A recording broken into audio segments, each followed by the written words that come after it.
कब्र से बच्चों की लाश निकाली जा रही है। हुआ ये, एमपी में कंटामिनेटेड सिरप पीने के कारण 14 बच्चों की जान चली जाती। अब जिसके कारण ये हुआ या फिर उसकी अकाउंटेबिलिटी लेने की जगह पे उन बच्चों को दफना दिया जाता है। जब अपोजिशन प्रेशर करता है तो उन बच्चों को वापस बाहर निकाला जाता है और एसआईटी के अकॉर्डिंग उन्हें पोस्टमार्टम के लिए भेज दिया जाता है और मरे हुए बच्चों की फैमिली को 4-4 लाख रुपए सरकार देने की बात कह देती है। अब जो मैं आपको बताऊंगा वो चीज सुन के आपको इससे ज्यादा शौक लगेगा। तो उस सेम केमिकल से 2022 में 66 बच्चे मर जाते हैं जाम्बिया में। अब हुआ कैसे, पहले वो चीज समझते हैं।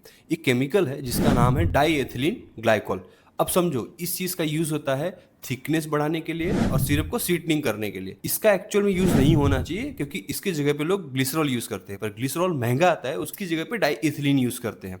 अब इसका ज्यादा यूज करना मतलब टॉक्सिक है। तो सेम चीज हुआ था हरियाणा में, जिसमें इसका अमाउंट 48% हो गया था सिरप में और इसी कारण 66 बच्चे मर गए जाम्बिया में। अब आपको ये चीज समझना चाहिए कि जो चीज से ऑलरेडी लोग मर चुके हैं उसकी अकाउंटेबिलिटी लेने की जगह पे ऐसा इंडिया में कहीं और ना हो, उसके लिए कोई प्रोटोकॉल नहीं, कोई इन्फॉर्मेशन नहीं, कुछ नहीं। और जब चीज दोबारा होती है कि लोगों को दफना दिया जाता है और कुछ पैसे देके लोगों का मुंह बंद करा दिया जाता है। किसी और की नहीं, मैं खुद की बात करूं तो मैं प्रोफेशन से एक माइक्रोबायोलॉजिस्ट हूं और मैं खुद ही फार्मास्यूटिकल कंपनीज में काम किया है। उनकी सीरियसनेस बस एक ही चीज पे आती है, अगर प्रोडक्ट यूएस और यूके का है तो बाकी लोग उनके लिए एक नंबर हो, चाहे इंडिया हो, चाहे नेपाल हो, बांग्लादेश हो, कोई नियर बाई कंट्रीज है। और पुअर कंट्रीज का तो पूछो ही मत। और फिर रही बात ड्रग अथॉरिटी की, तो आप पैसा देके कुछ भी बेच सकते हो। अब देखने वाली चीज ये है, अब इसके बाद और कितने केस बनेंगे तो प्रशासन को ये समझ में आएगा कि ये चलाने जैसा नहीं है। देश का भविष्य 4 लाख रुपए से डिसाइड नहीं होता सर। बाकी इन्फॉर्मेशन अच्छी लगी हो तो सब्सक्राइब जरूर कर लेना। मिलते हैं। जय हिंद, जय भारत।